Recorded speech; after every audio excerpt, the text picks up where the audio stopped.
Olá a todos! Muito obrigado por já estar assistindo o nosso vídeo. Hoje estou aqui com ele, professor Alexandre, que está aí lançando o livro dele do mestrado. E a gente trouxe algumas perguntas para conhecer mais sobre ele, sobre o trabalho dele, e a gente vai estar fazendo isso aí. Muito obrigado, professor, por estar aqui hoje. Eu que agradeço a você, é uma honra, Bernardo, que eu tenho muita simpatia por você, pela sua família. Parte de quem sou eu devo à sua mãe, que foi minha professora, que é uma pessoa que eu admiro muito. E é uma alegria, tomara que eu consiga responder a contento os questionamentos. Beleza. Professor, como que foi sua infância na zona rural de Serra do Salitre? Quais foram os desafios que você chegou a enfrentar? Eu acho que posso definir que foram momentos, um misto de felizes e tristes, né? Todo mundo que me acompanha sabe, eu perdi meu pai muito cedo, aos 12 anos de idade. Mas também eu tenho muito orgulho dessa origem, né, de um menino pobre, de zona rural, de já ter feito vários serviços rurais, tirado leite e aprendido a ter o caráter que eu tenho hoje graças à humildade e à criação da minha família. Certinho. Como você já falou aí, você perdeu seu pai muito novo, né? E como que foi isso? Teve um impacto na sua vida no estudo? O que impactou? Com certeza. Naquele momento, em 1996, eu tinha terminado a 4ª série, que hoje a gente chama de 5º ano. Fiquei parado de estudar aí, mas tinha como um sonho continuar os estudos. Era uma escola multisseriada, e aí retornei em 1997, fiquei todo o ano de 1996 parado, retornei em 1997 na 5ª série, lá na Escola Estadual Avelina Tavares Amaral, em Salitre. E daí para cá nunca mais parei de estudar, porque hoje eu percebo que a educação transformou minha vida em todos os sentidos. Perfeito. Como que foi sua jornada educacional desde a escola na zona rural e até hoje você ir concluindo o mestrado com o lançamento do livro? Com certeza tem muita coisa boa, mas também tem as coisas ruins, né? A maioria dos meus professores me marcaram profundamente pelo lado positivo, mas também tem pessoas que marcaram pelo lado negativo. Quando da vinda, né, da escola multisseriada, que era do ladinho da minha casa, que era um grupo escolar na época, o Grupo Escolar Joaquim Alves, para a Escola Estadual Avelina Tavares Amaral e Salitre, já foi um problema muito grande, por causa da questão de ser salas muito numerosas. Eu estava acostumado a estudar com 2, 3 colegas só, e aí a gente saía de casa de madrugada, andava 4 quilômetros na época, eu e uma amiga. Então, assim, ter acesso à educação naquele momento era um grande desafio. Então, o maior desafio era o frio, o calor, a poeira, a geada, e também conseguir conciliar, porque nesse momento, já com a perda do meu pai, tinha também as questões domésticas que tinha que ajudar a mãe a cuidar da vida na zona rural, né? Certo. E assim, os principais obstáculos que você encontrou ao longo do caminho acadêmico e como que você superaram eles? Eu acho que todos os obstáculos eu superei com muita força de vontade, com garra, no quesito me esforçar, porque eu nunca me considerei uma pessoa inteligente. Eu sempre fui uma pessoa esforçada, que estudei fora de hora, porque desde muito novo trabalhava, então o horário de estudo era mais restrito, mas consegui driblar esses obstáculos e chegar aqui hoje. Certo. O tema do seu mestrado foi diversidade, sexualidade e educação. O que motivou você a estar escolhendo esse tema?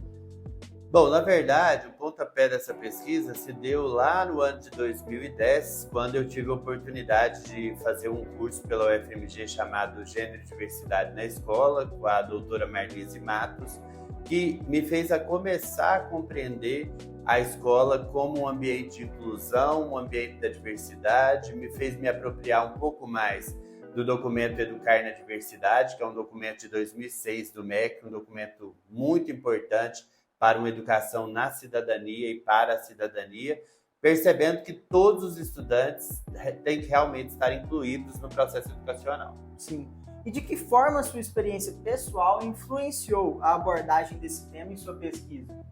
Com certeza, os sofrimentos, alguns preconceitos sofridos no decorrer da vida e da carreira estudantil me fizeram mais forte e me fizeram compreender que eu tenho uma dívida social, moral com a nossa sociedade, no sentido de compreender que todo extremo é burro, mas que eu tenho essa dívida no sentido de fazer valer uma educação com equidade e que todo mundo possa estar desfrutando do espaço de uma sala de aula.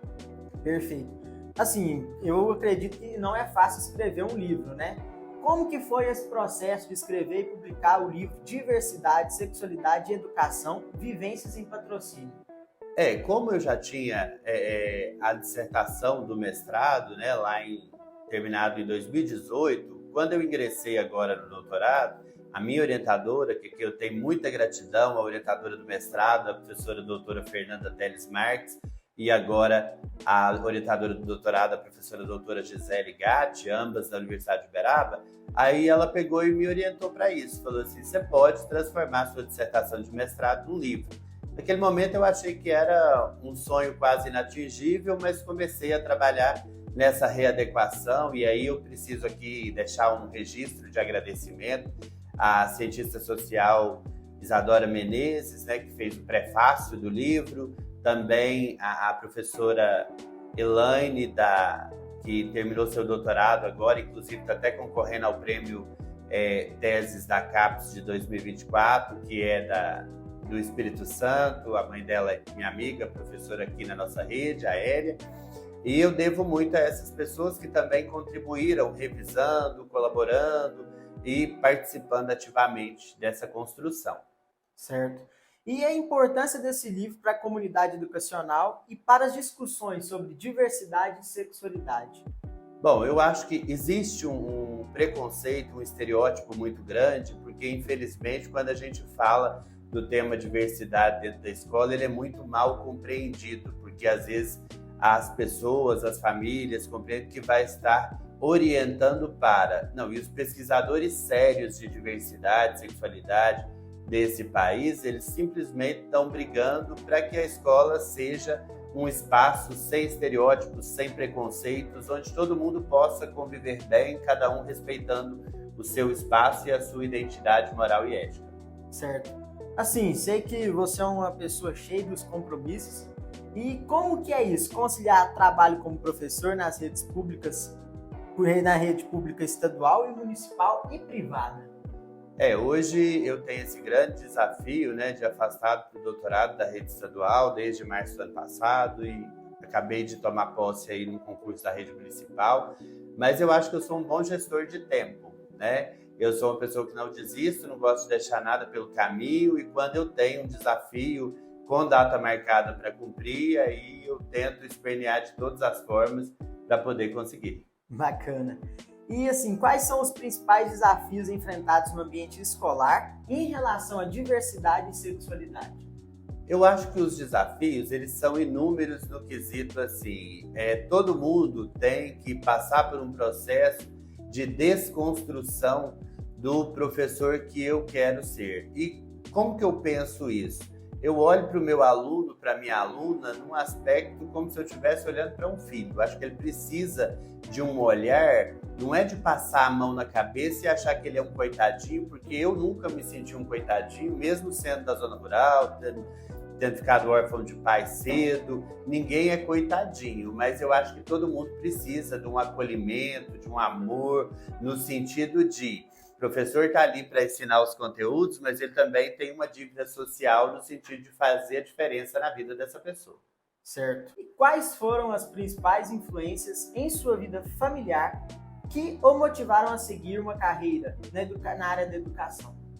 Bom, aí eu acho que, né, com todo o respeito, a gratidão que eu tenho pela minha família, minha mãe, meu irmão, meus avós, que sempre foram meus parceiros e nunca cortaram meus sonhos em nenhum aspecto, aí eu buscaria referências mesmo, né, no sentido de a minha professora de primeira a quarta série, que é a Maria Miquelina da Silva, que é uma professora, uma guerreira lá de Serra do Salitre, que andava 8 quilômetros por dia para conseguir ensinar a gente a ler e escrever.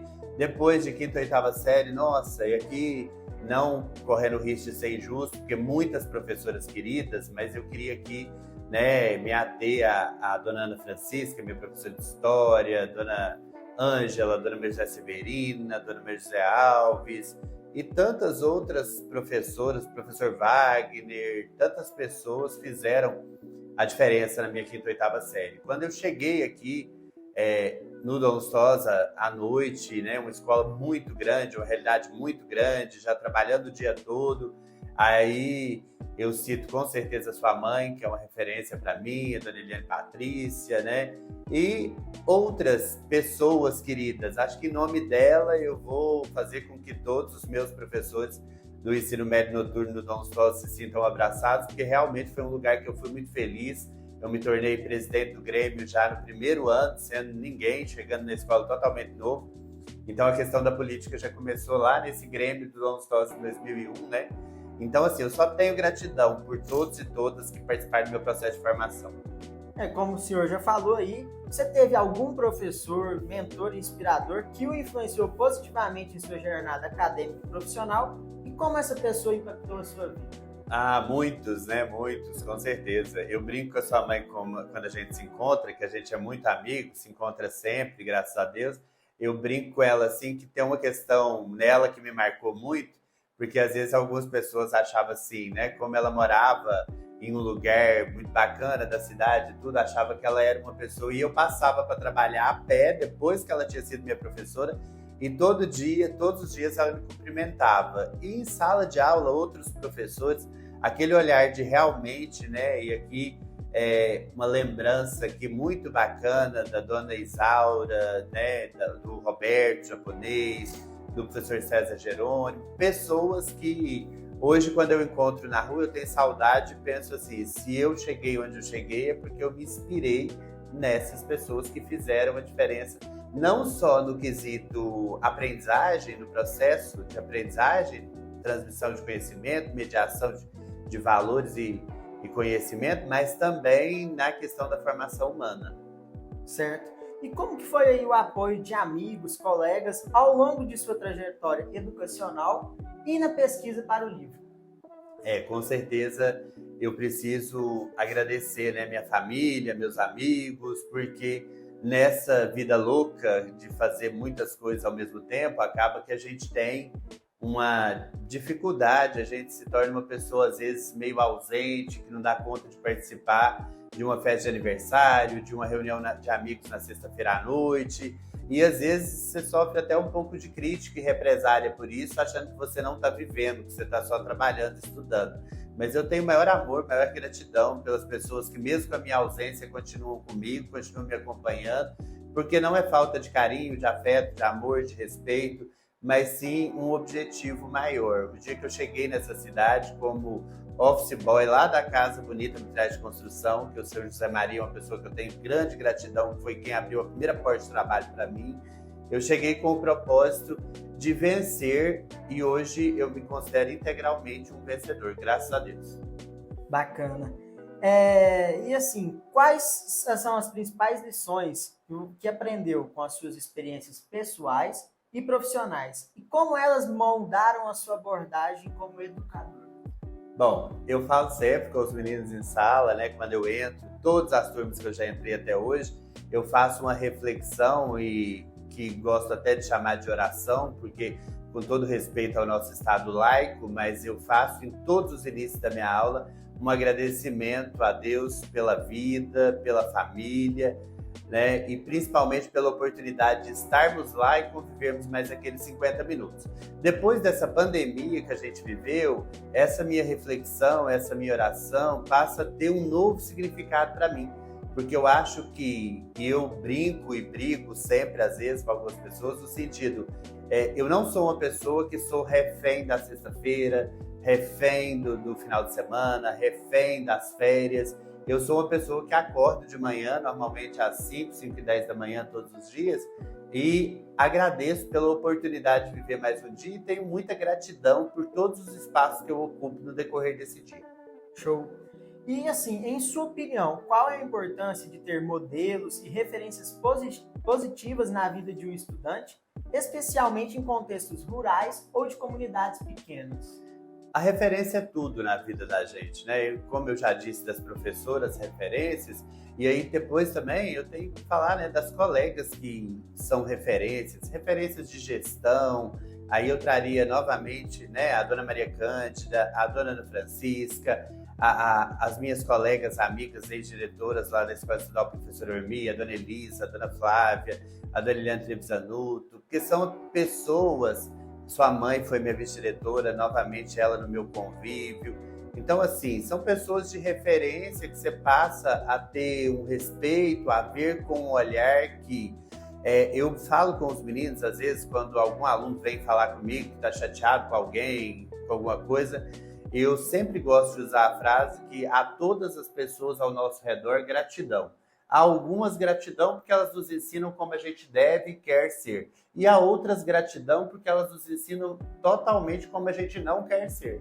Então, a todas essas gratidão e vamos seguindo. Isso aí. E como que você enxerga o papel da família, dos amigos, dos professores na formação integral dos alunos em relação à diversidade e à sexualidade?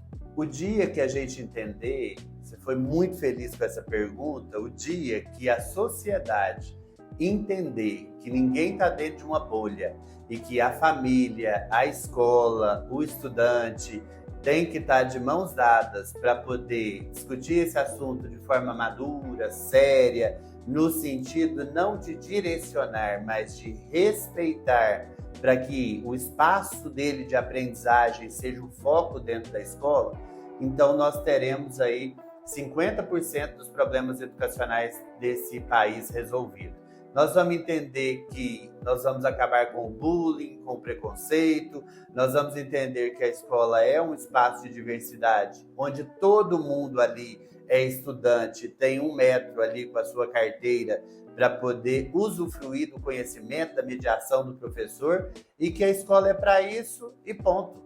E é lá onde a gente constrói as nossas maiores relações. E se essa relação já vem bem construída, né, da família, da igreja, dos outros espaços de aprendizagem não formais que esse educando passou, nós vamos ter dentro do ambiente escolar o reflexo da sociedade. E é o que está acontecendo hoje, infelizmente, de forma contrária. A gente tem uma inversão de valores, onde algumas pessoas acham que pode estigmatizar, estereotipar de forma diferenciada algumas pessoas dentro do ambiente escolar, que fazem com que essas pessoas até deixem de estudar. Então, o ponto-chave é: a escola é um espaço de afeto, de respeito, para se ensinar e para se aprender. E todo mundo aprende e ensina dentro desse espaço, que é o espaço de transformação de vidas. Sim. E assim, há alguma história, um momento específico envolvendo uma figura inspiradora na sua vida em que você gostaria de compartilhar aí para quem está vendo este vídeo? Tem muitas, né? E assim, agora nesse momento, como a gente já falou muito do processo de formação da educação básica, agora eu vou fazer referência já ao momento da entrada no mestrado, né? Eu fui aprovado no certame de mestrado com um projeto que falava de gestão. E aí, na hora da entrevista, a professora doutora Fernanda Teles Marques, da Universidade de Uberaba, elogiou muito, falou que meu projeto estava muito bem escrito, mas olhou para mim e falou assim: seu currículo tem um curso de diversidade e sexualidade da UFMG, você não tem vontade de continuar trabalhando, pesquisando o assunto e se tornar um especialista na área? E aí eu tinha nesse momento já também, em fase de conclusão, uma especialização lá na Universidade Estadual do Rio de Janeiro, que foi em gênero e sexualidade no âmbito da educação básica. E aí eu perguntei: a senhora me ajuda? Ela falou: eu te ajudo. Mas quando ela disse eu te ajudo, eu não imaginei que seria uma ajuda tão grande. Ela se tornou realmente uma inspiração, que naquele momento, 2017, 2018, eu tinha uma carga horária de trabalho de 72 horas semanais, onde ela segurou na minha mão no sentido de não me deixar desistir em nenhum momento. Ela falava comigo pelo MSN na época, fora de horário, ela respondia e-mail meu 11 horas da noite. Então, assim, foi uma irmã, porque mãe ela não tem idade para isso, mas foi uma irmã, foi uma parceira, foi uma pessoa que realmente, hoje, se existe esse livro, se existe essa tese de mestrado, essa dissertação de mestrado concluída, não sei nem se a senhora vai assistir esse vídeo, mas, professora Fernanda, a senhora sabe, né? Meu coração para sempre. Bacana. E assim, quais são as suas expectativas em relação ao impacto do seu livro na comunidade educacional local e além dela? Com certeza o desejo da gente, a expectativa é que sempre seja a melhor, né? A gente sabe que ele está aí nas plataformas para ser comercializado, a gente sabe que ele vai correr o risco em alguns aspectos, às vezes, de ser mal interpretado, devido a alguns autores que trazem para dialogar conosco durante essa pesquisa. Mas o mais importante, eu espero em Deus que ele seja realmente um ponto de reflexão para todo mundo que trabalha com educação. Espero que as pessoas realmente possam ler, né, de forma não ideológica, mas no sentido de perceber que a nossa educação é um canal mesmo de transformação. E o que é bacana, para quem aí, né, tem um capítulo do livro que traz muito da nossa história de patrocínio, que foi um resgate histórico, né, desde o início do nosso povoamento até a emancipação política e um pouco da nossa história até chegar lá na história do bairro onde fica a escola, né, a comunidade escolar. Então tem muitas informações bacanas sobre a nossa educação e a nossa história com a educação de patrocínio. Entendi. E assim, como que você acredita que a sua história pessoal pode servir de inspiração para os outros jovens que enfrentam desafios semelhantes ao que você chegou a enfrentar? Eu acho, e eu falo isso em sala de aula, o segredo é acreditar na gente mesmo, né? Vai ter dias que vão ser muito difíceis, ninguém aqui vive no céu de brigadeiro, não é porque hoje eu ocupo um cargo, né, considerado de extrema importância, de relevância, um mandato eletivo, mas isso não muda quem eu sou em nenhum momento. Eu acho que de essência, desde aquele menino pobre lá da Fazenda Areia, zona rural de Serra do Salitre, ele está na minha essência até hoje e ele está cada dia mais feliz. Já passei por processos depressivos, tive a ajuda de profissionais da área, ajuda da família, ajuda dos amigos, mas eu acho que o ponto principal é você se olhar no espelho de manhã e se orgulhar disso que você construiu e dessa caminhada que ainda está por vir. Porque o que eu acredito é que nós nunca vamos parar de aprender e enquanto a gente tiver a humildade de aprender e conviver como seres humanos que somos, diferentes nos pensamentos, mas temos o dever de nos respeitar enquanto sociedade, nós estaremos contribuindo para a construção de uma sociedade melhor. Com certeza. E assim, para finalizar, fechar aqui com a última pergunta, quais conselhos você daria para os estudantes que buscam superar obstáculos e alcançar seus objetivos acadêmicos e profissionais, especialmente aqueles provenientes de contextos rurais? Acreditem em vocês, né? Da mesma forma que eu consegui, eu não quero ser considerado uma exceção. Eu posso me tornar regra, mas fácil não vai ser. Se a gente ficar de braço cruzado, se eu tivesse ficado de braço cruzado acreditando que eu já tinha condição de subsistência lá naquele momento da década de 90, eu talvez estaria lá na zona rural até hoje, e não vou falar por causa do serviço ser não digno, muito pelo contrário, nós nos alimentamos graças ao trabalho do homem do campo. Mas eu queria romper esse paradigma no sentido de, primeiro, dar orgulho para mim mesmo, de eu olhar para trás e me orgulhar dessa trajetória, que hoje eu já consigo fazer isso com tranquilidade, e também dar orgulho para essas pessoas que sempre acreditaram, depositaram seu voto de confiança, enquanto eu busquei esse processo de transformação. Então, quando desmerecem uma escola rural, quando desmerecem o ensino noturno, eu sou advindo de uma escola rural multisseriada, de um ensino noturno com salas superlotadas, mas eu tive que fazer muitas escolhas no sentido de abdicar de uma festa, abdicar de um momento com os amigos, de um momento com a família, porque eu completo 40 anos no próximo dia 15 de junho e até hoje, realmente, tudo que eu peguei, eu tentei me dedicar da melhor forma possível, com muita sinceridade, muita honestidade, às vezes sendo até considerado, no sentido de usar da franqueza para resolver alguns problemas, mas eu acredito que a franqueza dita com sinceridade, ela é delicadeza e não falta de educação, porque quando a gente demonstra que a gente gosta de trabalhar com a verdade, muitas pessoas se inspiram na gente. E aí eu quero te agradecer pela oportunidade de estar aqui conversando com você. Você, para mim, é uma inspiração. Eu sei que você é orgulho da sua família também. E não tinha pessoa melhor para ter esse bate-papo comigo, sabendo que você também é um guerreiro, que está aí dentro do curso de medicina, filho de professora, que é uma inspiração para mim. E com certeza você já tem muito orgulho dessa sua trajetória e muitas outras vitórias virão para o futuro. Então, muito obrigado pela oportunidade desse bate-papo. Eu que agradeço. E assim a gente encerra esse bate-papo com o professor Alexandre, que está aí lançando o livro de mestrado dele. E você que assistiu o nosso vídeo, nosso muito obrigado.